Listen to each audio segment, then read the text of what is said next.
Hello and welcome back inside the Parc Fermé for podcast number 811. This is Todd. No, Todd, not now! AKA Negative Camber. You know why I've asked you here. You must convince the villagers that I'm harmless. That's exactly what I need you to do. Tonight, for your kind consideration, we're going to cover Formula One news. Believe it or not, it is the off season, but there is some Formula One news. But before doing that, I have to introduce my co-host. You know who she is.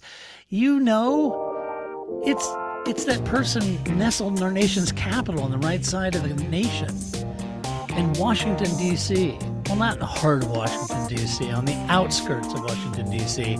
But you know her. You love her. It's the lovely, the redoubtable Grace! Grace, how you doing?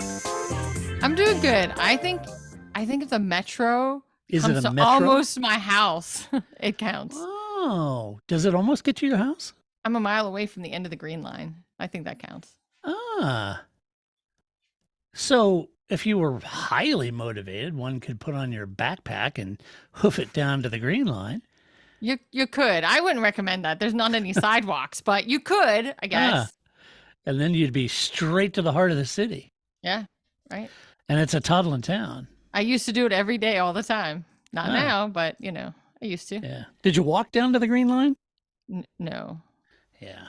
I used to live closer to a metro stop, and then I would walk, but not living where I live now. I remember when you lived closer Yes. to it. Yeah. Yeah. When I lived in remember that. Hyattsville, I would walk to Metro.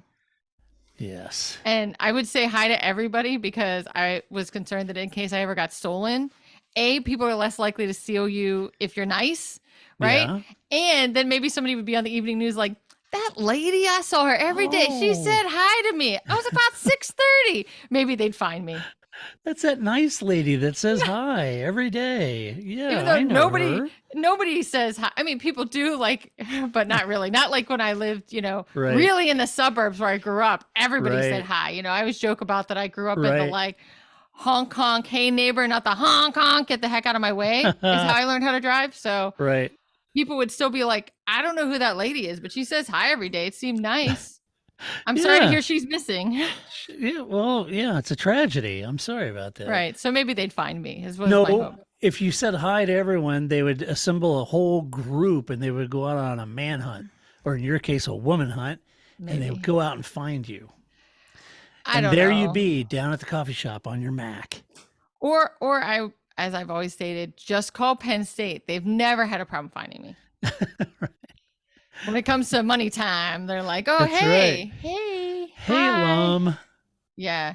you still Although- have school pride, right? Yeah. My favorite, though, is because it's always like undergrad. So I didn't Mm. graduate from undergrad last year. It's been a few years, but they always try to like bond with you. Like, oh, hey, I see you live here. Or, oh, I see Yeah. you're this major. Or, like, so bless her heart, right? Like, she's like, oh, I'm in sociology too. I wonder if we had any of the same professors. And I'm like, okay. So she starts going, and I'm like, I was there a long time ago. Like, Yeah. I appreciate that you're really trying hard to really like bond with me to get some money out of me, but like Yeah. my professors are probably dead by now. I don't know. They're not there anymore. That's for sure. So, Right. Right. but that's Right. nice. Thanks. Well, it is nice, Yeah. just, I know mine keeps coming after me. It's interesting. They want me to update my alum information, but they won't just let me do it online. They want me to call. I can only call money. to update it. And I thought, Yeah. well, your email addresses are getting through. That's good enough. Or your emails are. So you got my email address right. You don't You have can my find physical me. address. You can find me.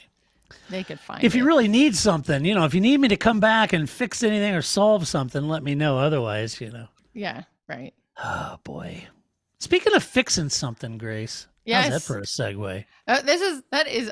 Well, I guess it depends on which side of the store you Yeah, sit on. sure it I would does. say that's a terrible segue, but Yeah, well, it doesn't make me happy to talk about it, which of course means we've got to be talking about Ferrari. And that's exactly what we're talking about. we just scared the crap out of somebody that's driving to work right now. I know. What? Oh my God, I'm sorry. They're awake now. I know. Hey, Grace, I had a nasty comment on the YouTube one time that said that judging by your face, you can tell that Grace doesn't like the soundboard either. Oh, okay. I love the soundboard. My favorite, I love the Jensen button. I don't know. I can't see it. You Yeah? tell me. Classic. I know. I love the, Frank Williams scream. I mean, Sure. there's so many great. I don't know. I'm curious now. Yeah, I know. I guess yeah, okay. I have no poker face, that's for sure. So I No. mean, No. There if you go. if I didn't Set the like record straight. it was pretty much there. I've never been. That's never been my strength. Yeah. It's like using softening statements, also not my strength. Yeah, right. Those are always difficult. So anyway, Yeah. back to my story. We're talking about Ferrari. And so over the weekend, really kind of the last week or so, Yeah. there's been these percolating. Can I use that word? Mhm. Percolating. Isn't that a good word? Percolating. Yes, that's a good word. There's been these percolating rumors about Mattia Binotto and that he wasn't long for the Ferrari world over there. And then over the weekend, things really hotted up. That's inaccurate grammar, folks. For international, it's heat up. Things really heated up. But the way the hip kids, it's hotted up. So here's the thing. Things got really ratcheted up over the weekend with all of these. So it initially came out of like Italian press. So there was translations involved. And then there was some I want to be nice. I mean, some blogs and some, what can I call it? Tertiary F1 sites kind of thing. People making stuff up sites. That kind of thing-ish, I mean, I'm not pointing any fingers or anything. Just things, Right. And okay, fair enough. But I don't really take any of that. I'm not saying that it isn't or won't come true. I'm just saying that typically I wait for, either Ferrari to say something or one of the main reputable. Yeah, it hasn't been on the race. It hasn't been on motorsport. It hasn't been on Autosport. Right. Yeah. Right. BBC or Sky or anything like that. Right. None of them are touching it. No.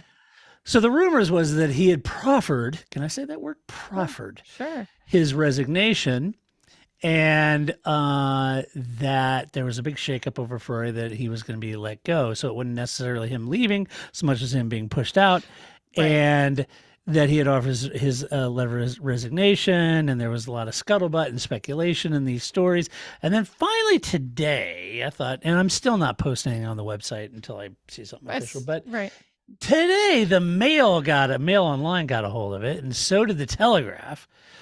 And so they actually we're getting closer. Story. We're getting closer. We're orbiting Fleet Street now. It's so so they felt confident enough that the rumors are enough for them to even run a story about it, sort of hinting lots of caveats in those stories, right? So just for the record, as we sit here Monday night, what is today? Today is November 28th on a Monday night. Right. There's been no official word from Ferrari or Binotto. 8:13 my time. Yeah, no, yes. I think that as a statistician, nobody reads your footnotes. So caveat it all you want. Nobody cares. Nobody reads them anyway. Right. People report what they want. Yeah. Yeah, it's a headline. Yeah. So they decided to run the story, and so I read through that. And like I said, initially I saw it in the Italian press and blogs and social media. Wasn't looking for, I was looking for something official, nothing out there. Yeah.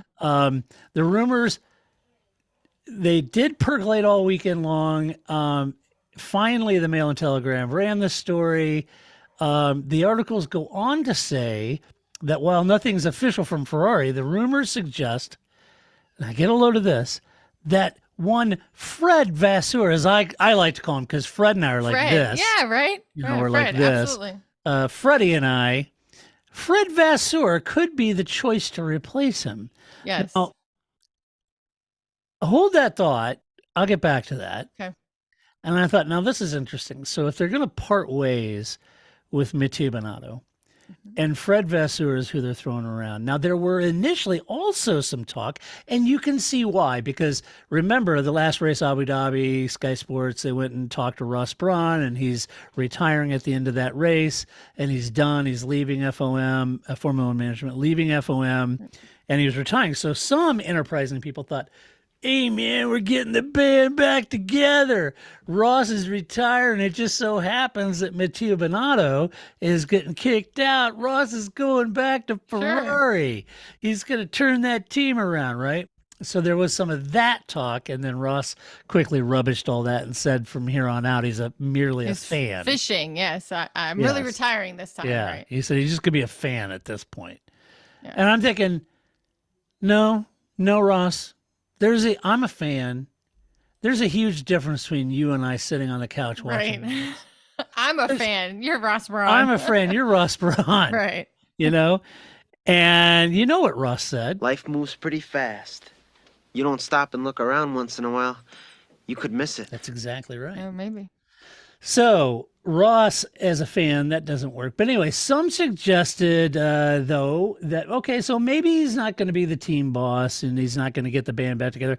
But, he would make a good consultant for Ferrari, whomever they choose. Sure. Well, yeah, maybe you That's could. the gig to have. Yeah, maybe you could hook Ross up. Yeah. Maybe buy your wife some nice clothes. Maybe a trip to France a couple times a year. Yeah, sure. So anyway, Ross was in the rumor mill, but Fred is what everybody's pointing at. Yeah, because that came out at Abu Dhabi. Like that's been the ongoing that it's Fred Vassuer that's going to step in. Yes, yeah. Now, as just a polite reminder, being the long-suffering Ferrari fan that I am, I just wanted to remind all of you listeners so you could suffer right along with me on this one and feel the pain, the anxiety that I've felt these many years.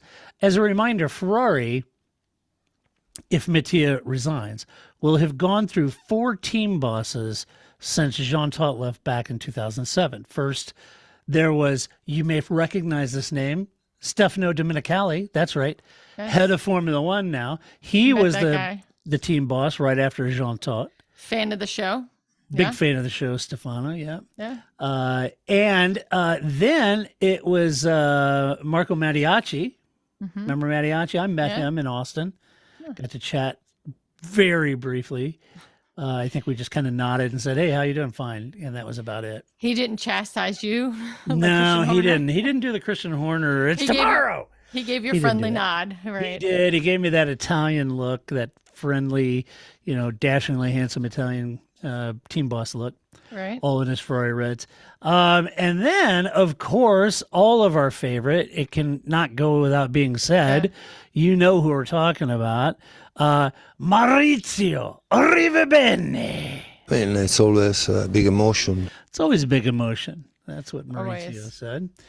And now Mattia Binotto. And so if Binotto leaves, then we're going to another one. As a Ferrari fan, I'm going to go way out on a limb and I get way over my skis on this one. I'm going to say, as a Ferrari fan, I can tell you that things have never been the same since the board of Fiat fired Luca Di Montezemolo and much of the management at Ferrari along with him.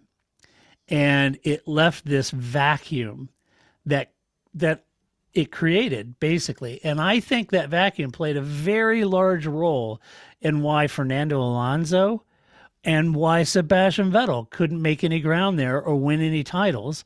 And if, to be honest, it kind of seems like the same thing could be happening with a young, plucky Charles Leclerc as well, which is probably why there's such pressure on Binotto, right? This is the most successful Ferrari's been since Michael Schumacher.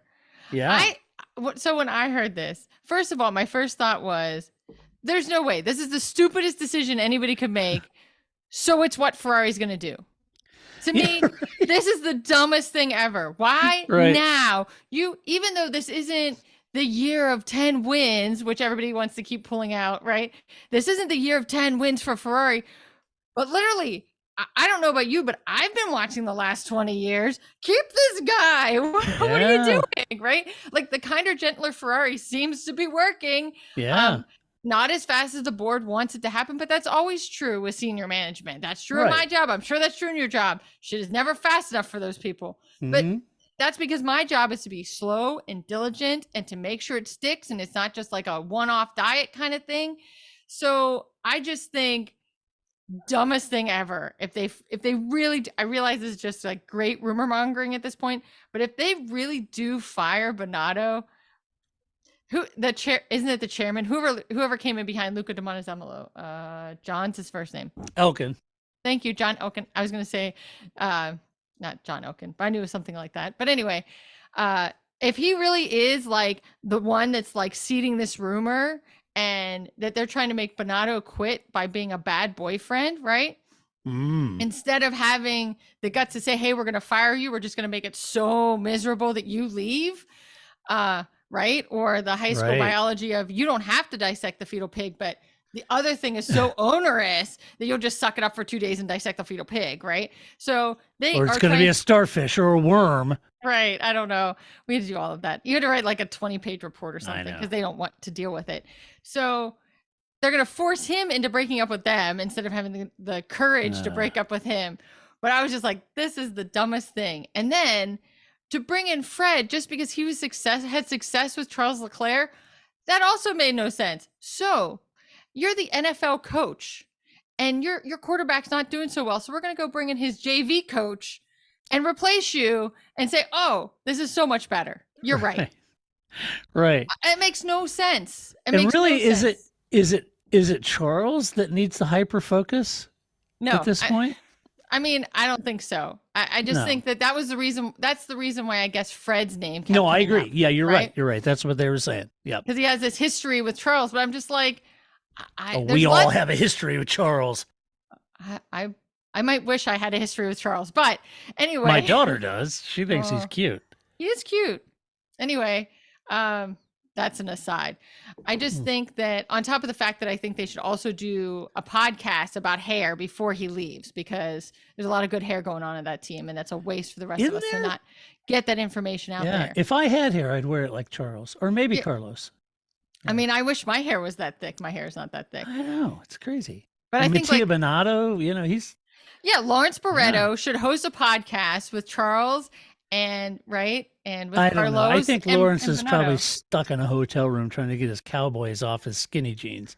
But he also has great hair. Yeah, that guy. Okay, so all right. So, but anyway, I just think to me this is a dumb idea. No matter who you replace Binotto with, dumb idea. Well, let's talk about Fred. Because I'm going to weigh in here. Oh my gosh, I'm weighing in, everyone. Watch out. As for Fred, I have a lot of respect for Fred. I do. Absolutely. Fred and I, like I said, were like this. And many felt that he should have been the guy at Renault. And I said that. I said that, he should have been the guy. They let him go from Renault and they kept the other dude. In hindsight, being perfectly 2020, they should have kept Fred, right? And I agree with that because I said it, but I wonder how he would fit in at Ferrari. This isn't Alfa Romeo. No. And perhaps the board at Ferrari see a lot of success from Fred's efforts within Alfa Romeo, within that team. And we don't see that on the outside looking in. I don't know. I'm just... I don't know. If I was the Ferrari board, is that who I would think, what we ought to do? We've had the most successful season in quite a while with Mattia. We ought to fire him and hire Fred Vassuer, who's over sitting on an egg on Alfa Romeo, waiting for Audi to come, right? Well, I mean, so that's the reason. That's another reason to bring Fred, right? Is that Fred may be out of a job, right? Yeah, could be. Right? That maybe Audi doesn't want to keep him, but we also don't know that Fred wants the job, right? Like I'm sure you've had this too, where people are like, oh, you should be in management or you could do that. I could do that. I don't want to do that, right? Like, I could be at this point in my career, but I'm also okay with somebody else having to do those things, right? Right. So who knows if Fred actually wants to be at Ferrari? I know that's a good point. Us as fans think, why wouldn't you want it? It's an upgrade, but I don't know. Maybe he doesn't. I think that you have some freedom and not as much Fred, pressure. I'm thinking the shelf life isn't very long at Ferrari over there. Well, sure not. I mean, there are. I don't know. I just think that because the reason why not to be higher in the food chain is that Fred's probably got it. He can do kind of what he wants. The stakeholders aren't as sharks about it. I just think that's kind of where I'd want to be if I was a team principal. You want a Renault, maybe a McLaren. I don't know. Ferrari, that seems like a lot of a pain in the ass.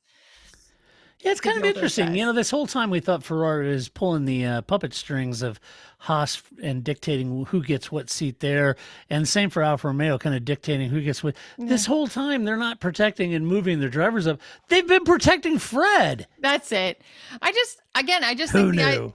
the idea that like there's some like untapped thing we're not getting out of the Charles Leclerc, and the only way we're going to get it Yeah, is see, Fred I'm not- Vassuer. Yeah, I I'm was not just buying like, that. I don't. That just seems like I No. said, like we'll get the kid's high school coach and he'll do great in the NFL. That's just not it's how not, that works. That's generally not how that works. Right. I don't. Yeah, I mean, unless you're Ted Lasso, but other than that, I don't see that Which working. I think, It's not real. and let's talk about Mattia for a second. So Yeah. when several years ago, when I went over to Ferrari with Shell, thank you, Shell, and met with a lot of the team, and Mattia was one of the guys that I spoke with, and spoke with a lot of the guys in the engine department, and brilliant, wonderfully brilliant people, and they were saying, well, he's going to offer his resignation, we're going to part ways with Ferrari. I'm thinking Ferrari would be missing a serious engineer on the design of their engines if they part ways with Mattia. I mean, maybe it's a personality thing and egos, and maybe Mattia says, well, if I'm not going to be team boss, then I'm out of here. But why not allow for that, for moving him back in to the head of engineering and let him ply his skills, not have to go to the races, and really focus on where he is strongest, which is engineering and the power unit. Or make up a title for him. Like we generically refer to everybody as a team principal, but that's Right. I don't think that's Christian Horner's actual title, and I don't think like they all have these different. You know what I mean? It's like we always joke about drivers' contracts. Like what your title Right. is, they're all just some version of thought leader. Like I don't know what they do or what these titles mean. So if you really just want, I mean, you could do something like they've done at McLaren, right? Where you have Zach Brown as kind of the front guy. He's the voice. Yeah. He's the loud guy. And then you have Seidel, who's much more quiet, much more demeanor. He's doing the pit wall stuff, right?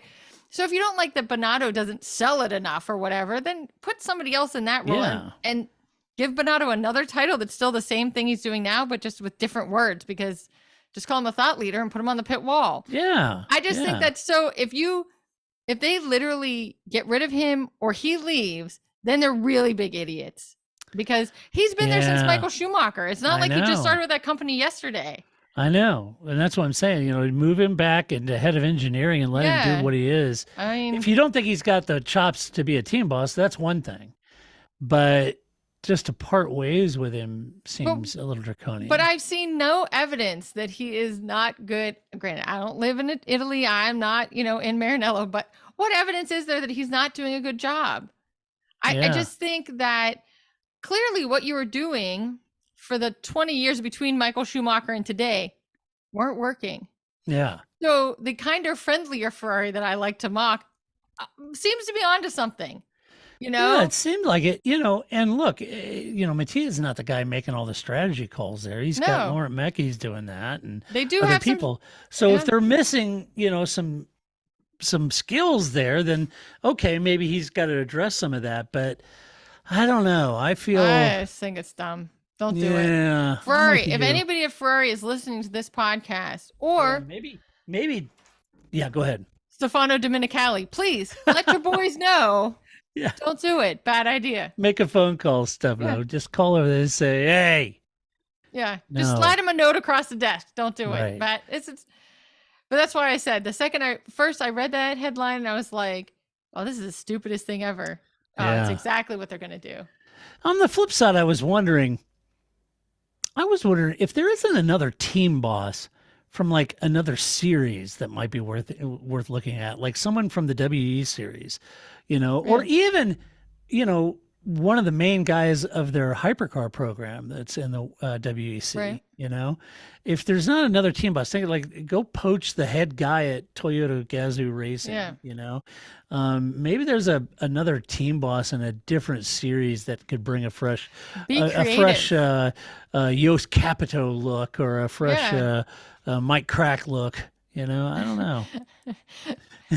Nobody wants to Mike Crack look. Second of all, I do like the idea of Yost Capito being at Ferrari. That sounds would like that be fun, funny? That would be a great combination. Yeah, Oh, that I'd love, because he'd just tell him to stick it. Hey, John, stick it. You know, it'd be great.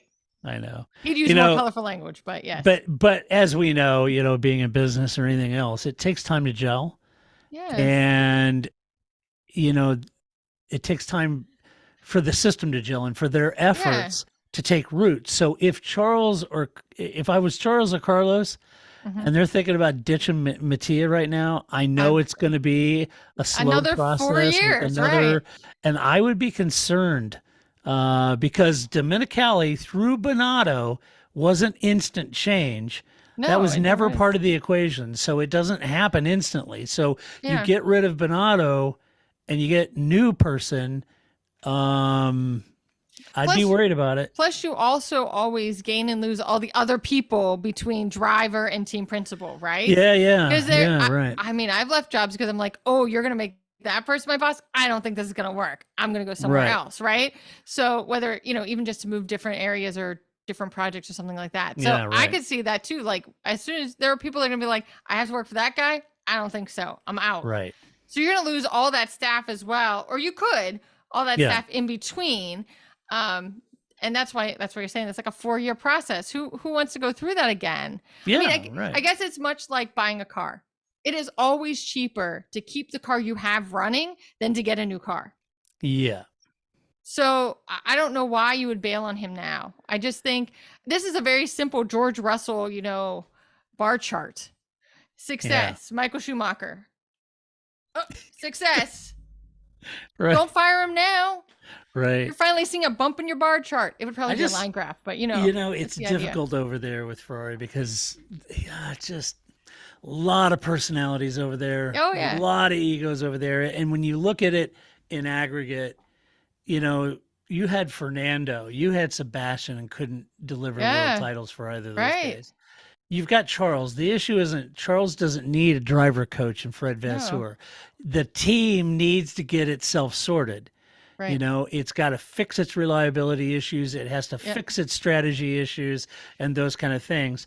And is Mattia Binotto in charge of all that? Yes, he is. Right. So get together as a company, as a group, as a team. Fix the real problem. Fix the glitch, right? Right. And if you got to subcontract Ross Braun as a consultant to come and help you out a little bit with that, then do it. They have a leaky window, and instead of just buying new windows, they're going to burn the whole house down. Right. That just doesn't just fix the window. Right. Yeah. So I just think that it was just like craziness. I don't know. I think that, you got to fix all those pieces and you've got to fix their strategy. But, that isn't all, all on his, right. He's the coach. It is on his shoulders, but I just think that's very short-sighted just to start like firing your coach. That's a bad idea. We'll see what happens. Watch this space. I don't know. Hard to say. I don't know. Hey, also in the news, Grace, did you read the article that apparently Lewis has been hooning again? I did. You just like saying that word. I do. It's a great word, hooning.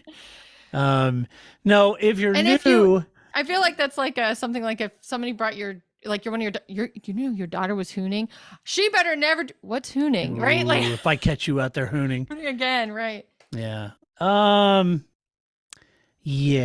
So he's been doing it again, and some of you may be going, what do you mean again? Well, for you new fans, yes, again, for you older fans who are spacing out. Space out. You might remember this happened before. So this past week, Lewis Hamilton has taken some flack for doing donuts and hooning around in a 1998 Nissan Skyline in Japan this week, burning up the transmission, doing donuts. He said on his social media that he normally likes driving on the track, but he does make exceptions sometimes, right? Right. Fair enough. Some viewers, though, of his post were keen to point out that his speedometer was showing the speed of around 100 miles an hour in a parking lot, which is a considerable amount over the speed limit which the main roads around there is 37 miles an hour. On most roads, 62 miles an hour on divided highways. So he was way over the speed limit, and It's it very reminded specific. me. Yeah, it was very specific. Yeah, the article took care to mention all that. Do the math for me. Yeah, they did the math. Well, it was all KPH, but they did the math Right, for me, which right, was thanks. nice. It reminded me of that time that he got caught hooning in Australia back in 2010, and he was fined, and he also had to make a public apology, if you can believe that. So if you're new to Formula One, what? That's exactly right. Lewis Hamilton back in 2010. Now, keep in mind, he was a newly minted Formula One champion. He had one championship under his belt, struggling for 2 or 3 years there at McLaren with a car that wasn't competitive, a little frustrated, gets down to Australia, taking a little anger out. Who knows? He gets out. He's out hooning around. He gets nailed by the cops. And the judge, said of this situation, quote, "He is allowed to drive fast on the racetracks, but he is not allowed to drive fast on our suburban streets." This is George Brumby. Does it get any more Australian than that name? Brumby. I think No, not. that's good. Like, Judge Brumby. Mattia Binotto. And he told the Herald Sun newspaper, het tip, he set a bad example and he has been punished for that. I hope that he will make a statement about this, saying he set a bad example, that he shouldn't have been doing that, and that he doesn't encourage anybody in our community to speed or hoon drive. End quote. No hoon drive. No hoon driving. No hoon driving. That's right. No hoon driving. Now, for Lewis's part, Lewis told the court this. He said, quote, "I very much regret my momentary lapse of judgment. I accepted responsibility to the officer who first questioned me, and I confirm that what I did was wrong. I apologized publicly at the time, and I unhesitatingly repeat that apology to the court now. I fully accept that I am a public figure, and I consider that I have a duty to act as a role model to youngsters, particularly in relation to road safety matters. The publicity caused by this incident was immense, and that in itself has been a form of punishment for me." End quote. But I guess when you get 7 titles, the hell with that role model crap. So I just want to say, we're not spring chickens over here on this podcast, but what have we learned here? Social media is evil. Don't put it on social media. Nobody would know, right? Like, I think that in both of these cases, that is where you went wrong, right? If you never put it on Insta, nobody would know, and you could have just lived your life. And certainly rule number 1 when you're doing that is never show a picture of your speedometer. Yeah, right. I just was like, It's never a good thing. well, what did you think was going to happen? You're Lewis Hamilton, right? Like, wow. Yeah. Poor Lewis. Yeah. Now, look, hey, I understand the idea of having people doing donuts and driving 100 miles an hour in public streets in a parking lot is a bad idea. I Yes. get it. Yeah. You wouldn't want me doing that. But I am kind of thinking, if there was one guy I'd be Lewis less could do it. concerned about doing something like that, it might be a 7-time world champion from Maybe. Formula One. I mean, Maybe he's got probably it. not going to be as worked up over this whole thing if Lewis is at the wheel. Let's be honest. All right. Yeah, he knows what he's doing, right? Yeah. I mean, I've read posts and people commenting that he could face jail time for doing it, but that seems like nonsense. He's not going to face jail time. That's nonsense. Hey, look, it's a empty parking lot. It's Lewis Hamilton, for crying out loud, I think he's got it under control. Yeah, that's right. It's not like he was on there saying, "Hey, young kids, 16, just got your driver's license. Do what I'm doing." Yeah. Come on. It's Lewis, man. Boy. I don't know. Like, the team left him for 5. Angela's like, I left you like a For child. 5 right? minutes. I left you for 5 minutes. Yeah. What's next? You're going to fly over the heads of a Turkish opera Yeah. audience? The apology we've never received that we should have. We never got an Turkish apology for that. The We Turkish all had opera. to endure that at the Turkish is- opera that where you were is playing correct. Zeus and flew in your McLaren outfit, but we never got an apology for that. Where's my apology for that moment? That was. I'd even take one from Ron Dennis at this point. You know? I would too. Or Where's that at? Anthony, because I think his dad put him up to it. If I I'm just honest. think that's just ridiculous. But yeah, I don't know. Yeah, that's Don't- just my guess. 'cause- Don't put it on social media. Kids, let that be a lesson. Yeah. And if you're going to be breaking the law, don't put it on Right. Insta. Because I'm kind of thinking young Lewis Hamilton just comes in the championship, wins the first title. He's sitting in the paddock thinking, Turkish Grand Prix. You know what would be good if I went to the opera and flew over the heads of people in my McLaren. Wearing my racing uniform. Uniform. Right. And then having a cameo in the opera. That's what I really want to do. Yeah, it wasn't his idea. And my life's dream. yeah, somebody put poor Lewis up to that. But anyway. Oh, yeah. You know, I was just thinking with the Ferrari, if anybody, I'm jumping stories, but you know what? People just deal with Are you it. going back to Ferrari? I am, because there was somebody put together, like, if people don't understand how this has been an ongoing thing with Ferrari, there's at least 2 videos I've seen where people have put together radio clips from Kimi and Vettel and like of all the bad strategy calls. Because my favorite is the one where they're telling Kimi to come in for an undercut, and he's like, "Who? He's like 7 miles in front of me. Yeah. Who am I undercutting?" Right? So again, this is an ongoing thing that strategy problems have existed, and that's just not under Binotto. But Yes. I do also want an apology for the Turkish Grand Prix, so I'm going to bring it back. Yes. But yeah, Okay. I don't know. Why didn't he just buy the car? Like, how much money you could have just been like, you know what? I'm not going to pay this fine. I'll just buy the car, or I don't know. He must have cars. He must own vehicles that he'd be capable of doing this in, right? Like, I know. just do it in your own car, man. Why not? You're not like the rest of us. The rest of us do crazy things in rental cars that we wouldn't do in our own cars, but not you, sir. I happen to know firsthand Grace does. Well, that's the I've whole seen point that of firsthand. getting a rental car is to drive crazy. But Right. I was in my car because I drove over to Indianapolis from where I live. Grace is in a rental car. And we're Good going time. to find dinner somewhere. And I'm following Grace, and she's in a rental car flying through Indianapolis roads, comes to one of those railroad crossings, goes over the railroad tracks, flies over that We're thing. Dukes All of 4 Hazzard wheels. this thing, yeah. Total Dukes of Hazzard. Flew off all 4 wheels. It was like, looking at Paul, I was like, "Are you kidding me?" right now? And she's like, "Woo!" driving down the road. Yeah. Yay. Meanwhile, we're coming from the karting event where I was like, "Oh my God, please don't run into me. Please don't run into me now." In like a car, I'm like, "Wow, these fools are just going to get out of my way." Right. It's totally different. Yeah. Oh boy. Well, let's switch gears slightly and talk about the trouble with Mick. Oh, I mean, I don't know. I mean, there's part of me that says, I don't know. I have such mixed feelings about Mick, right? I think everybody does. And then I think, would he be this successful if he wasn't Mick Schumacher? I don't know. Like, where would that have put us? But he was very successful in the junior leagues. It's not as if he's not Marzipan. He didn't just show up with, or Stroll. He didn't just show up with buckets of cash, right? Like, he does have legitimate pedigree. It's not just his last name, but this story kind of breaks my heart.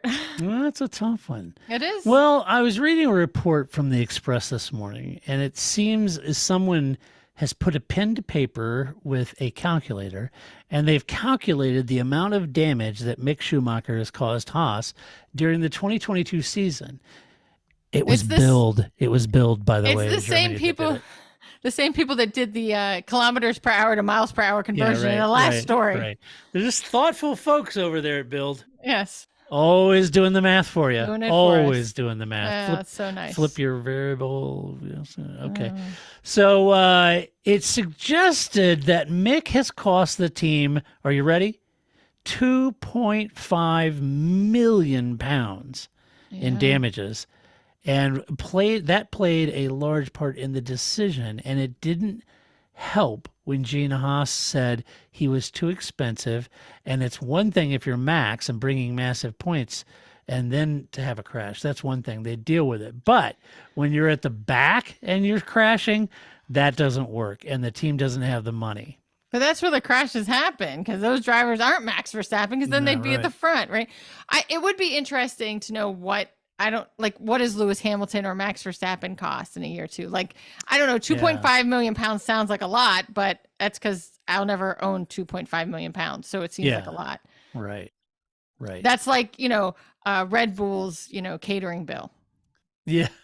So, right. I don't know. Or is that the amount that Mercedes buried in development costs and they buried that in their road car division?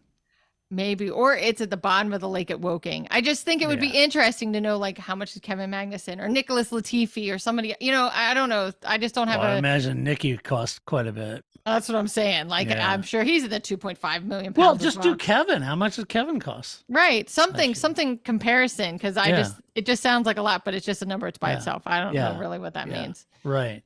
Now, I mean, I'll tell you what's interesting about this. To me, it seems like a bit of a conundrum, and one that I was pondering when I read this story. So I read this story and I thought,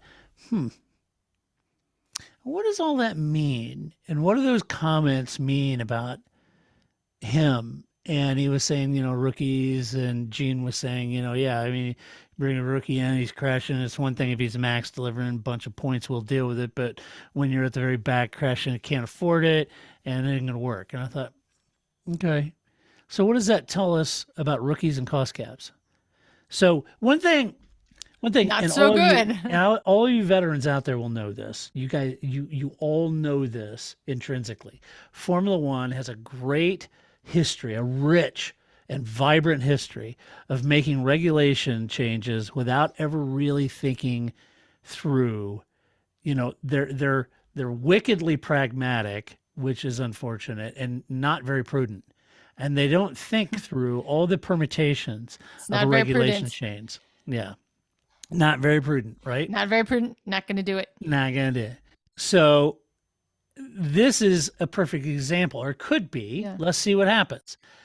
In the past, rookies cut their teeth at small teams. Right. And in many cases, they would bring some cash or manufacturer support with them. That's the whole point, right? Because if you're Mercedes, you don't want to bring, Crash Schumacher to your team. You want to put him in a lower team get all of his crashing out of him. It's like little kids getting their sillies out of them, right? Like, get all your sillies out of you down there, because then we're going to come up here and we're going to have story time, and I need you to sit still, right? So don't do that at my team. Do that down there. I don't. Yeah, that's what Max did at Toro Rosso, right? Crash Verstappen, get it out down there. I don't want it at my team. Right. Now, to Lewis's credit, they just brought him to McLaren. Yeah, he still had the sillies, but they afforded it because he was an incredible talent, right? Yeah, right. So he was delivering points like Max was, right? So Gene said and this is what Gene said, quote, "In this sport, being kind of a rookie driver, the sport just doesn't allow it. It's just too expensive. If you're to make any mistakes in driver selection or strategy or tire selection, it is costing you millions of dollars. I think Mick has got a lot of potential, but he costs a fortune, and he's wrecked a lot of cars that have cost us a lot of money, and we just don't have it." So I'm wondering, after reading all those things and connecting false dots, are we seeing a reversal of this concept of rookies joining smaller teams like Williams, Haas, AlphaTauri, Alfa Romeo even? On one side, with a cost cap, every dollar you spend repairing a crash car is probably a dollar you could spend on developing a car, right? So you can understand that the cost cap has an immediate impact on the team. On the other hand, where are rookies supposed to cut their teeth if not smaller teams? And if teams can't afford rookies now due to the cost cap, this makes the window to F1 even more narrow than it may ever have been, meaning you need serious backing cash with you, or a serious manufacturer paying your way in order to even get a sniff at an F1 seat. Right, because Lewis is the anomaly that most drivers do not come in to a top team and are that successful. So that's not, most people go through the lower ranks and the back markers. I mean, Kimi did, Alonso did, what I mean? It's not, Vettel did. It's just Vettel did, Weber did, Schumacher did. Yeah. Correct. So I just think Lewis is the odd one here. So I which think is one of the detractors of Lewis. Say, well, he just went into a championship winning car, Yeah, I get it. I mean, but anyway, he is the anomaly in that equation. Typically what I just described is how it works now, or how it has in the past. And I'm curious if it What will this look like going forward? Clearly, Williams can't afford to have Nicky breaking and crashing cars. That just isn't going to work. Nicky's dad wasn't bringing enough money to that deal. There's to not make enough that tenable. Not enough coffee money. That's right. That's right. And it's got to be the same for Haas. They don't have that kind of money to keep pouring in. And even if you did, it's money you should be spending on development, not replacing always. front wings, right? So here, Go ahead. okay. I didn't want to interrupt your Nope, you're good. thought. Okay, because you're right. That's what you want. You have X amount of money, and you would spend as much of that money developing the car, not fixing the car. Right. Right. So, I think what is interesting is why is Haas making such a big deal out of it, right? Like Williams was just like, yeah, we're not keeping Latifi anymore. Yeah, right. And as long as Logan Sargent has enough points, we're going to take him. It was very like no drama. Probably the last name. And so that's what I was wondering, right? Like, so do we have to make all these what I would call excuses Yeah. because it's Mick Schumacher? And if it was just Nicholas Latifi or, Joe Schmo, it would just be like we fired you and we'd all move on. Yep. I mean, I just think that there just is a lot of hemming and hawing. And some of it is Haas, too. I mean, I think as much as I talk about in Drive to Survive that like Christian Horner likes to play the villain, he likes to play Christian Horner, bad guy on Drive to Survive. For sure, Steiner also has this like, I like to play this like tough guy, but he's like the Red Bull. Yeah, he's like the Red Bull of the back markers or something. Like he also kind of like likes to play this part. Right. And so that kind of fits into this model that, because we talk about after Grosjean caught on fire and almost died, and there's Steiner that's still like, oh, you're a jerk face. Like the guy almost died. Give it a rest, right? Like I know. You can't help yourself, can you? So well, I'm saying the quiet things out loud on Gunther. Yeah, I just think I said, and I sort of hinted at it on the last podcast, and I had somebody send me a message and said, hey, it's Gunther and all that. And I get all that, but like I said, when the team's doing poorly, you don't fire the whole team; you fire the coach. Yeah, I mean, right. And Steiner still keeps being there. And I know he's the darling of Drive to Survive, but that doesn't win championships. But that's not how. That's not how Haas is gonna. That's not how Gene's gonna feel about it. Yeah, right. He's not like, well, I thought about firing you, but you know what? The kids love you on Drive to Survive, so I'm gonna keep you. That's not gonna help your team. But I do wonder how much of it is, if not all of it, is because it's Schumacher. And so they feel that more than anything else, they have to justify firing Mick Schumacher in a way that if it was any other last name, I agree. Sort of like Bruno Senna, that they wouldn't have to worry about it. Yeah. And this left me thinking that the reality is once Ferrari lost interest in Mick, his days were pretty much done. And they were going to come to an end because without Ferrari's backing, Haas was never going to foot the bill, right? They can't. And in the past, Ferrari have always had a voice in the second seat at Haas and even Alfa Romeo. And that would seem to not be the case in 2023 now that Kevin and Nico are there, not Ferrari back drivers, right? So Haas is clearly trying to choose based on drivers that will deliver less damage during the season, right? And that's why they have two seasoned veterans. So, I don't know if Ferrari got a little heartburn over that or not, but when Ferrari lost interest in Mick, I think it was pretty much over. Yeah, because I don't want to overplay my theory here, but keep your eye on rookies and backing and cost cap because it may change the way F1 is ran and who can afford access to the series. Aren't we going to end up with more Nick DeVrieses, which are like rookies, but not really rookies? Yeah, like very well could be 50-year-old rookies. Right? Yeah. They're just not. They're not going to come in at whatever 18 or whatever the youngest age is now that they can come in at. They're going to be very experienced rookies. Yeah. They could be. And apart from that, it does look like maybe Mercedes will throw Mick a lifeline as a reserve driver. That's what I'm reading anyway. We'll see if that pans out, but. So there's that. I mean, has Ricciardo he hasn't officially signed with Red Bull yet, though? Yeah, he did sign? Mm-hmm. Okay. Yeah. Well, because I know at Abu Dhabi, like Christian Horner was like, well, I'm not going to say it out loud till he signs on the line. I think one of the Dan's things was, he wanted to do it. He hadn't signed it yet because one of his stipulations is he wanted to take a significant chunk of time off.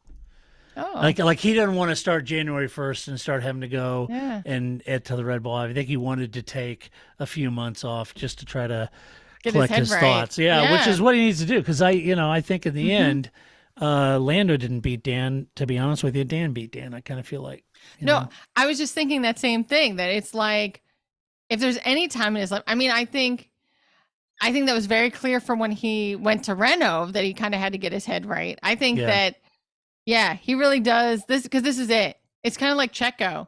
Yeah. If Checo isn't successful now at Red Bull, his career's over, right? Yeah, And so I think Ricciardo is at the short end of his career, and this is really going to be it. If he gets a Formula One drive after this reserve drive, that's really going to be it. Yeah. And so I think he has to. This is, he's very aware of that, and I think you're right. He's his own worst enemy. So he's got to figure that out. Whether that's like going to Texas for a while and finding some therapy, riding some horses, or I don't know, going back to Australia and finding some therapy. I don't know, something, man. But he needs time to get that together. He could go with Mick, because the Schumachers have a ranch just north of Dallas. They sure do. Where they have a bunch of horses and stuff, and Dan could go out there. Hey, Grace, that picture behind you and all those little things, those little cute little things around the picture. Yes. What's hilarious is that when you're sitting straight and podcasting, they're a halo. They're a halo around your head. It's hilarious.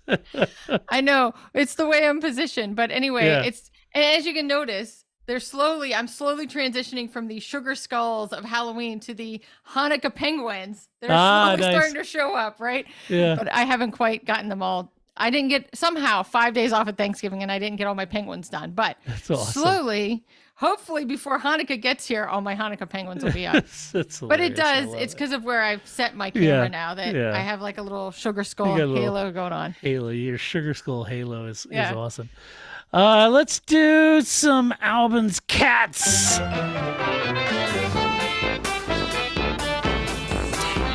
Yes, good old Albin's Cats. What do you got for us, Grace? All right, so let's see. Where do I begin? Oh, where? All right, so the first thing I'm going to go with is, this is an idea. So we often talk about the classic Bernie Eccleston, like give them all gold medals kind of things, or just, put sprinklers on the track, right? To make fun, clever ways to make racing more interesting. Right. Well, something that came out of the MotoGP race in Valencia that I didn't mention was that Joanne Mir's transponder wasn't working. So he never showed up on the leaderboard. You had no idea where he existed. That if Lewis didn't tell you, oh, Joanne Mir's in 6th right now, no idea. He just showed up. And he was kind of like mid-pack. So it just really made it all that more interesting. That was just like, where is Joanne Mir right now? Is he 7th? Is he 1st? Who knows? Because his transponder wasn't working. So, that's funny. And just like we have, right, I think MotoGP does a better job of showing you, mid-pack than Formula One does. But still, you're just like, well, I can't see him on my TV. Who knows where he is? So I think what they should do, in a sort of Bernie Eccleston kind of idea, is just take somebody, but somebody mid-pack, like Ocon. Bottas. Just take their transponder, and you just don't know where they are until you see them on the track, and you're like, oh, that's where Bottas is. Has he pitted? Yeah. Who knows? He doesn't have a transponder. That's good. So I think that would, spice it up a little bit. It would spice it up a little bit. We just don't know. There's just a whole driver out there, and we don't know where he is anymore. I like it. So I thought that would be a fun idea. I also wanted to share that. Okay. So that was something I think would spice it up. Something I don't know if we're going to do a New Year's resolution show. Sometimes we have. And if we do, I may bring this up again, because this is now among my long list of things about Formula One that annoys me. This is my new favorite thing to annoy me. Especially Crofty, but people need to stop saying that every race is a 1 or 2 stopper. There are no other options unless it's like a snowstorm. Every race is either a 1 or 2 stopper. Yeah. So, You don't need to say that. You don't need to say, we're here at Abu Dhabi, and will this be a one stopper or a two stopper?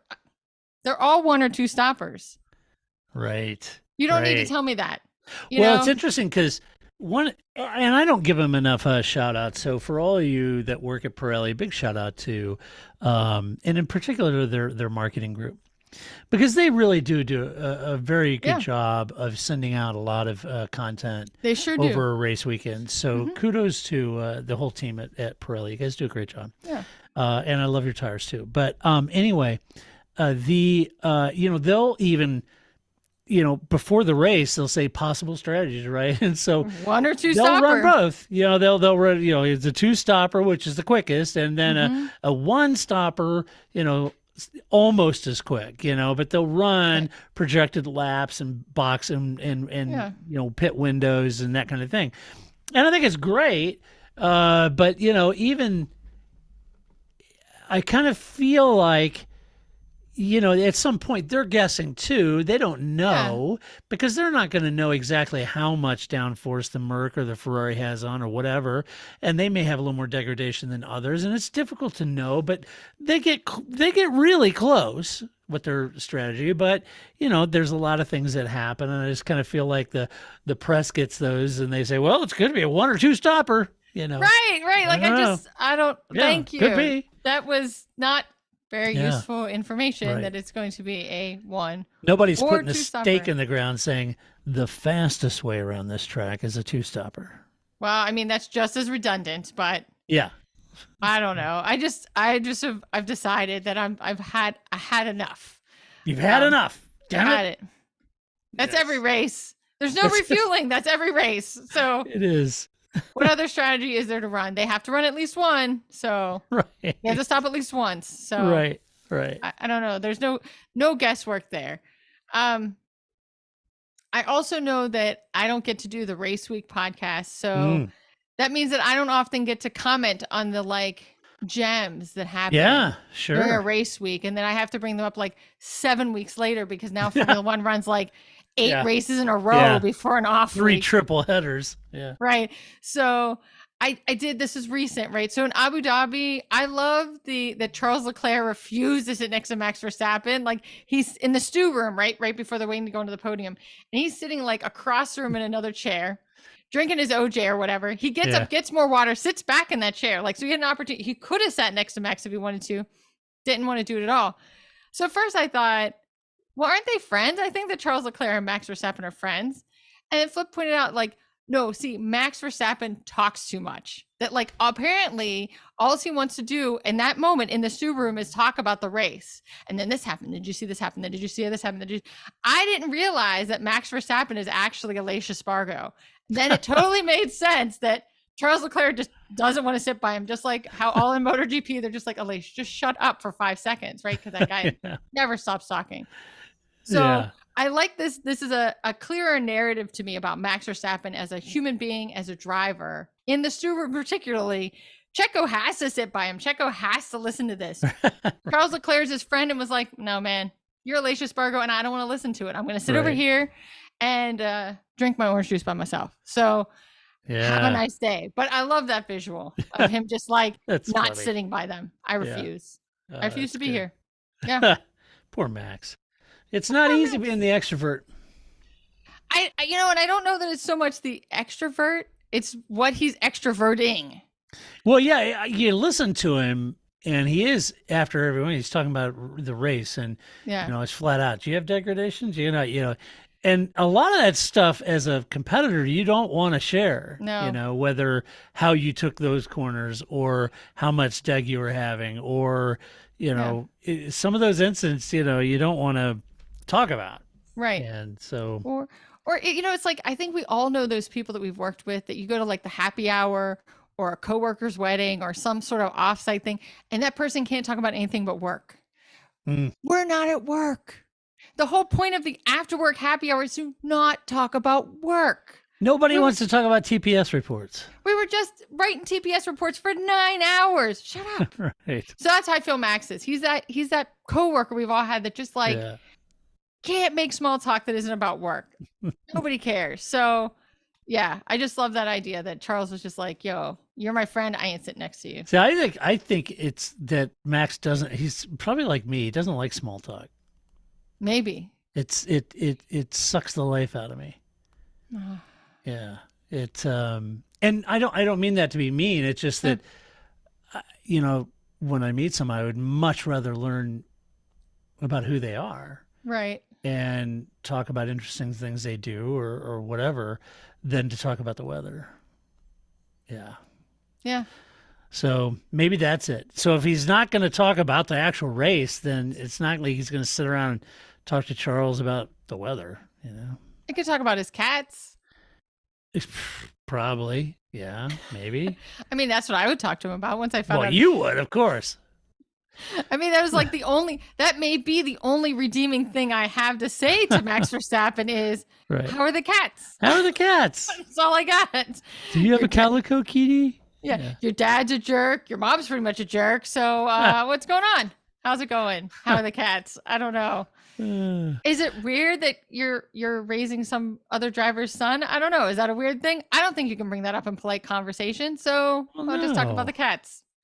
I'm sure he's great. I'm sure he's great at it. I'm sure he's a great dad. I just think it would be weird. But what do I know?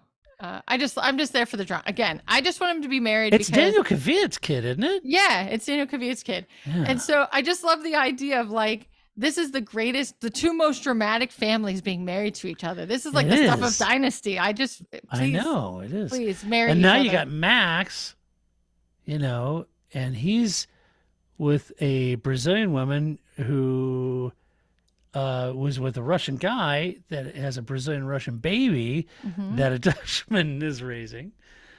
And you've got her dad who has got all crossed sideways with Lewis. Right. And then you got Max's dad who has a prickly sort of past with the ladies. I was gonna say, I think both of them fit firmly under the umbrella of jerk face. Yeah, I'm using the polite podcast family friendly word. That is not the word I would use off of the podcast, but I'm just gonna put them broadly under the umbrella of jerk face. All right. And that's where they both sit. But what better family to sit and have a beer with? I want to be Charles Leclerc at that wedding. I want to be in the chair over here drinking my orange juice, watching. He thought it was a carton of goldfish. I thought that would be funny too, but I don't know that other people eat goldfish out of a carton. But anyway, just eating my carton of goldfish, watching this happen. Right? It would be the best. It would be good. Just watch them do whatever it is they do, and the drama and the fight that I assume must ensue at that wedding. At some point. Come on, people. It's just got to happen. Yeah, it's got a little alcohol. Yeah. Jos Verstappen, somebody looked at him wrong. Ugh, there's going to be fists. There'll be hell to pay. Oh, I can't wait. That would be great. So if somebody could get on that, that would be great. And then I just had one last story. Yeah. So the bromance that is Yuki and Pierre is breaking up, right? This is much like Carlando. Yeah. And whatever you feel about Yuki as a driver, the bromance of Yuki and Pierre Gasly is one I've been showing. Yeah. Yes. So I'm very sad. So they do a podcast together, which is a joy. And I wish they could keep doing it, even though they'll be two separate teams, because they're such a joy together. Again, much like Carlando. So Yuki was talking about how when they were in Austin, he was eating this barbecue that, because all he talks about is eating, which is really the reason why I like Yuki Tsunoda, right? Because he never talks about, he hates training. He loves eating. I'm like, yeah, and he's a slob. I can totally get behind this guy, right? Like, this is my kind of person. I relate to this. So, and I think that he was talking about the barbecue and that the barbecue in Austin was like the best barbecue. And I'm like, all right. So I think Yuki Tsunoda, when you retire and or don't have a drive anymore, whatever happens, I think you need to come back to the United States, and we're going to get the three of us and Yuki Tsunoda and bring Pierre Gasly with you. And we're going to do a tour. We're going to do a barbecue tour, because I like the barbecue in Texas, but it is not the best barbecue in Texas, in my opinion. And you should have at least 5 kinds of barbecue in this country has to offer before you make that decision. Right. Because you and I don't agree on the best barbecue, but you should be No. able to have them all and make an informed decision. I feel But like that's Being what should born and happen. raised in Kansas City, all roads lead to Kansas City when it comes to barbecue. I mean, that's fair. So I just think that, we should do a little Yuki Pierre send A off Yuki barbecue tour. I Yuki like it. tour. It would I be like fun. And he could just, talk about the traffic paradise that is the driving in the United States. And we could hit all these great barbecue places together. Well, out here where I live, isn't bad. No, I like St. Louis style. You got good stuff. Yeah. No, but I would talk about traffic. Oh, yeah. You in the Beltway, yeah, that's a nightmare. It's all about timing. It is timing. Yeah. I don't know. You get used to it, I guess. Yeah. Although everybody either drives fast or slow, and there's no in between, and it's just gotten worse Right, after the right. pandemic. Like, Right. I'm doing 90 in the fast lane. Why are you? I'm sorry. I can't. Where do you want me to go? Right. There's cars in front of me. Where am I going? I don't know. People, that doesn't stop being like. No. Anyway, but you just get used to it, I guess. So yeah, the Yuki Tsunoda barbecue I tour. like it. I think we should do this so that he can make an informed decision, and we could go to Memphis, and we could go to North Carolina, and we could go Yeah. to Kansas City. We could sample the world here Yeah, I think it's good. and make some good barbecue choices. And you could hang out with Paul and go have some Thai barbecue. Sure, we could break it Yeah. up. We Yeah. could do some Chinese ribs. I mean, there's plenty of Yeah. options. Paul's he's a master chef. He sure Master is. Chef Charsley. Yes. Crazy. Maybe we just need to go to Paul's house. He's the Iron Chef of Dallas. So, all right. So, should I do some Todd's No Shit headlines? Sure. All right. First headline: Lewis Hamilton so proud as his X44 team beats Nico Rosberg to the 2022 title. I love In your this. face, Nico.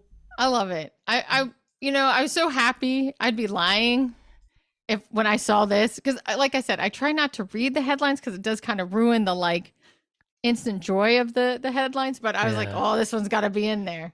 Yeah. So there you go. Lewis getting retribution on Nico Rosberg. So Next good, Nico. headline: Max Verstappen gifted a 150,000-pound Honda NSX Type S car by manufacturer in honor of F1 championships. So Honda gave Max a NSX Type S. It's worth 150,000 pounds as a thank you for winning championships from the team who left Formula One. What's the best thank you gift you've ever gotten at work? I've gotten It wasn't an paperweight. NSX. Yeah, right. Like the rest of us got a paperweight or a pin. 25 years of government service. You get a pin. How nice. Yay. Thanks. Yay, Thank a you. pin. Max gets an NSX. Yeah, I'm in the wrong profession. Pretty nice. Pretty nice. Yeah. Oh, this is a good one. You sent me this one. This is such a good one. Alonso wants Aston Martin move to turn into off-track F1 role. Ooh, everybody thinks they're Lewis Hamilton now. Yeah. So, Alonso, not to be, he heard Lewis, dog Yeah. whistling that he kind of wants the, when I stop driving, I kind of want Mercedes to continue to pay me $40 million a year just to use my platform and use Mercedes' voice in their platform to further Right. my causes, right? So Alonso hears this and he decides, yeah, you know what? I've been in can do this that. sport a long time. I've got a lot to offer a team, and I'm hoping that I can have a job at a team when I'm not a driver. In effect, he wants Lawrence to continue to pay him just to be the dude in the team doing the stuff that Fernando would do. What is which is what? I don't know, but It's expensive consultant.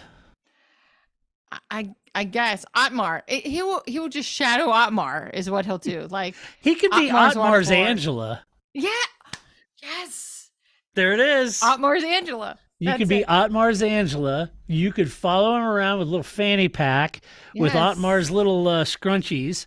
You Yes. could have Otmar's watch, you Mhm. know. You could, carry Otmar's scooter around when he's not using it. That's right. Right? You could let Otmar shove you into the water. Okay, the idea of Otmar and a scooter is also pretty entertaining. But yes, That's damned entertaining. that's great. I love it. The idea. Otmar should cruise around the paddock on a scooter. Yes. That would be awesome. You could pick up Otmar's dog's poop. Yeah. Think of all the things that Fernando could do as Otmar's Angela. Yeah. I think that's the role for you, Fernando. Mars Angela. Got to be worth $30 million a year. Absolutely. Yeah, for sure. That's a buddy TV show I'd want to watch. Isn't it? Isn't it? Hey Otmar. Drive to Survive could forget the rest of the paddock. Just focus on Otmar and Fernando. It could be a spinoff, just like they do with Marvel movies, right? Like, so we're going to introduce you to Alonso in this season so that we can next year give you his own series. Yeah. Yeah. I like it. Yeah. And then, because you could, Otmar's there at the the pit wall, and he's busy and he's radioing, and Fernando's there with the little tube that's blowing the cold air and holding that on Otmar, keeping him cool. See, it'd be perfect. Yeah, I think so. I like it. Let's see what else. This one's I was gonna say I have a late breaking notion headline. All right. Before you move on, that I totally forgot about until a moment ago. But there was a headline coming out of Abu Dhabi where it said Alonso is going to take care of Vettel in Abu Dhabi. Now, reading that headline, I instantly thought, like, is he going to live with the fish at the end of this race? What do you mean you're going to take care of Vettel? Like, that totally, like, I read that as like The Sopranos or The Godfather, not as like they're going to make sure that he gets through the race safely, and that, they're going to make sure that, if he needs somebody to like block up everybody else, Alonso's there to do it because he's really good at being the Arno Trulli train.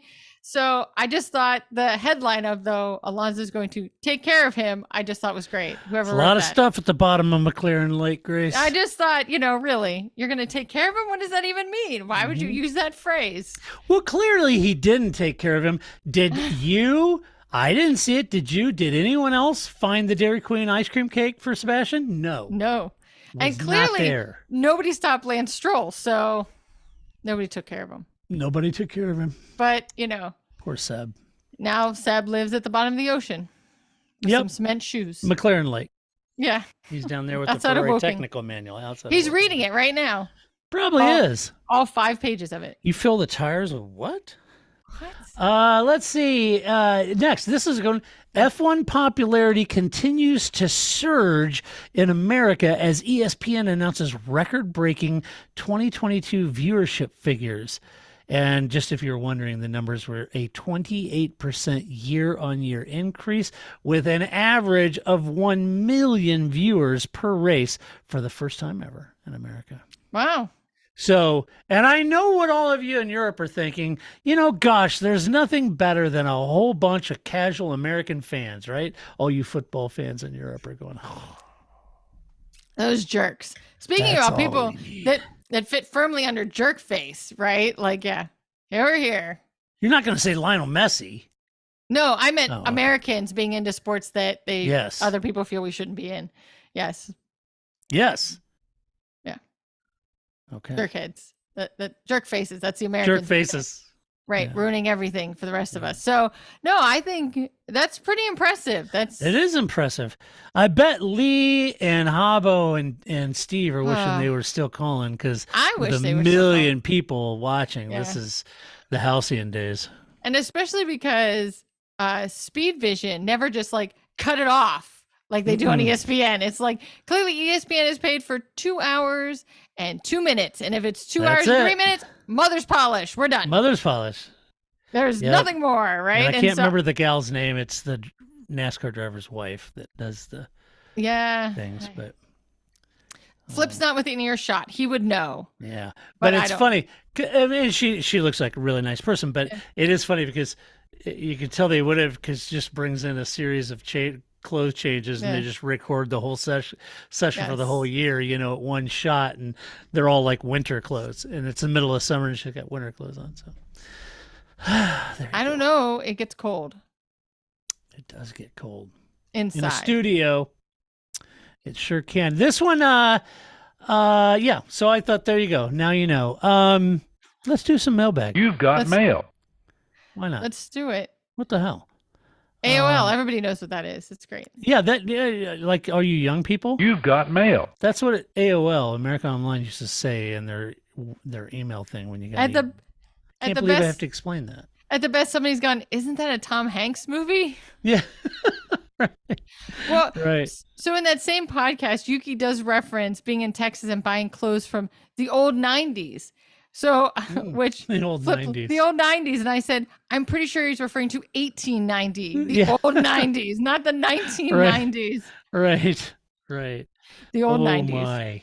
The Yeah. old 90s. Yeah. The old 90s. I lived in the old 90s. Me too. Me too. But I posted a picture of a bar of lava soap. I tweeted that. Remember that? yeah, from the old 90s. I said, man, it's just shocking. I made it out of my childhood with any skin left on my hands from lava soap. Oh, you youngsters out there won't know what lava soap is. No, It's we a all have pumice. A pumice. we all have this nice soap now. Yes, of course. Sasquatch or whatever. Squash. or whatever. Not made out of granite rock. Yeah. Now everything smells like frickin' sandalwood. It's like, no thanks, lumberjack. Sandalwood makes me think of hippies. I'm not lumberjacks, but It's like puka bees and sandalwood. Get a grip. High school's Yeah. over. Okay. that's a whole nother podcast. We have to have Charsley on for the soap podcast. Yeah, I the didn't soap realize podcast. that He probably uses that the squatch stuff, because he thinks his wife likes it and she doesn't. she doesn't, but she's been married to him for so long and loves him so much. She that indulges she just him. can't. Yeah, Yeah. she can't bring it up. Right. And she's just like, "You're right, dear. I love it." Yeah. Here, yeah. put the cologne on. Yeah. So we'll have to wait for Paul to have the soap podcast. I Yeah, didn't we know will. that you had so much angst about soap from the old 90s, but No, not the old 90s. I don't. just soap in general. Just soap in general. Huh. Yeah. Breaks I the don't know. water down. Well, I don't know. Makes the molecules smaller. It does. It does. But that's how it makes the clean happen. Yeah, because it goes through the fabric. Right. See? You learned something right here on this podcast. You're thinking, holy hell, that's what soap does? Yes, it does. Yes. All right, so there you go. Let's see. Mailbag. Tiff, I'm so glad that you told me, because Grace, I'm going to read this verbatim. Are you ready? I'm Here's ready. what our wonderful friend Tiff has to say. We'll see if he's wonderful after this question. Well, it could be a she. It could be short for Tiffany. Who knows? Well, it could be either way. He, she, whatever. This person who sent in this question, Right. they, we'll see. Yes. I'll be the judge of whether or not. Well, they're here jerk-faced or is not. what Tiff said right up front. Hi, Todd. Please try to have Grace on for this question, too. All right, here I am. There she is, Tiff, in all her glory. No pressure. I held out and waited until Grace is on for this. So I'm wondering why in F1 there isn't driver support in terms of having chairs to sit on or a table of some sort for their gear. This is either before the start of the Grand Prix while on the grid, but not in their cars, or after the race, especially at the podium finishers, while waiting for the post-race interviews before they go into the podium finishers room. It doesn't need to be fancy. It's just temporary, just folding chairs instead of drivers exhausted, either leaning against some closed garage door or sitting cross-legged on the ground. A table instead of having drivers just plop their helmet, their gloves and Hans device and everything on the ground as well.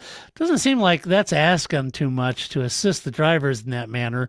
Or maybe I'm missing something here. Just curious your thoughts and if you notice at all this as well.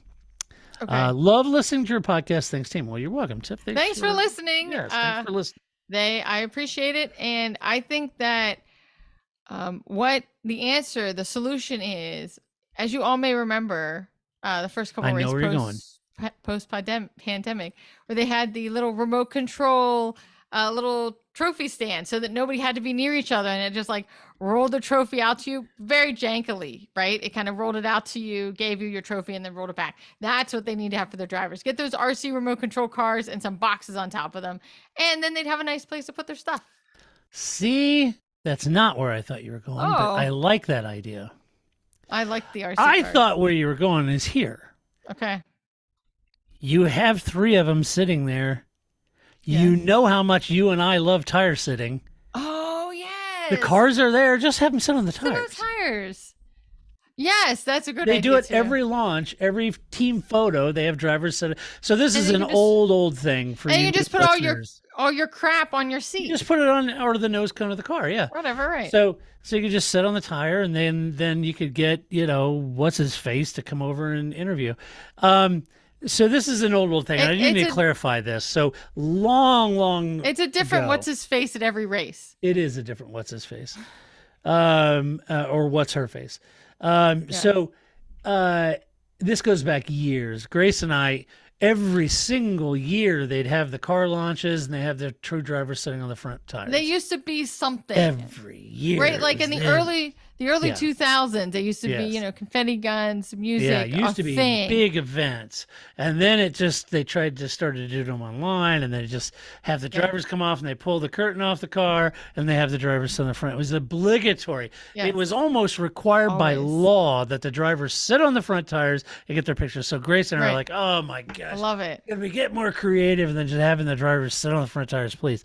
So anyway, this has been a long going inside joke. So for you new listeners, that's when we joke about sitting on front tires. That's what we mean.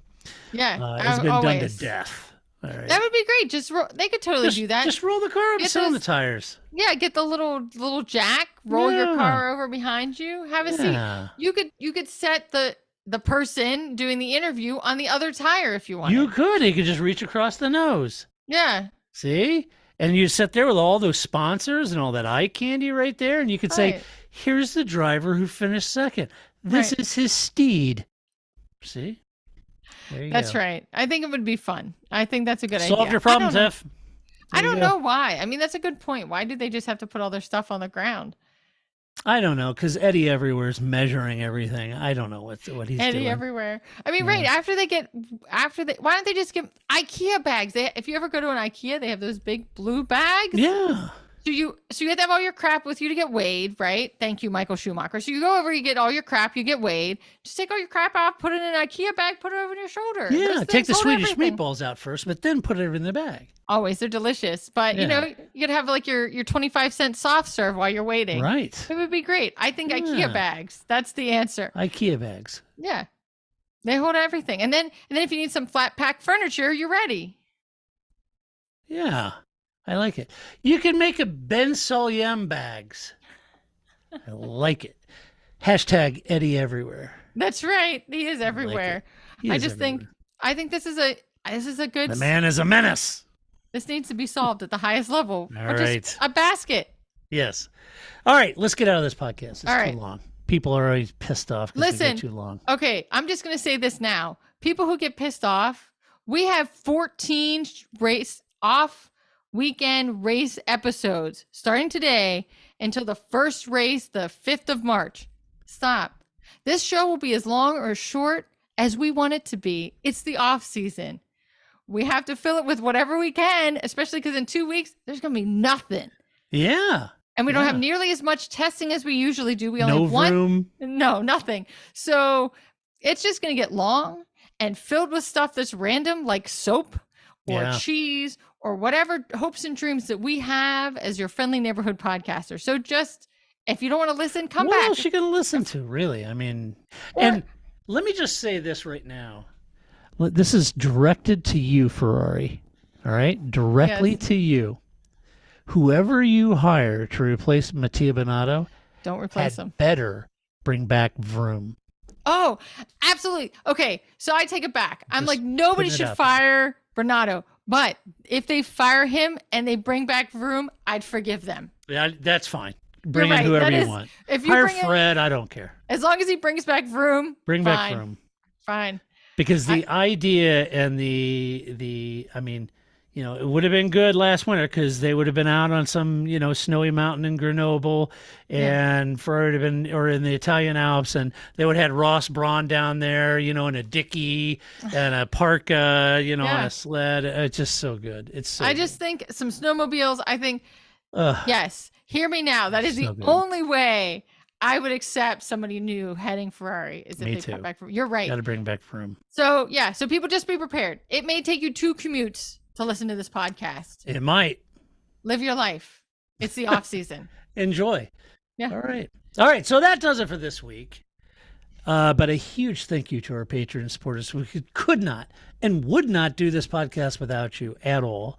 No, I mean that. We physically couldn't do this podcast without you.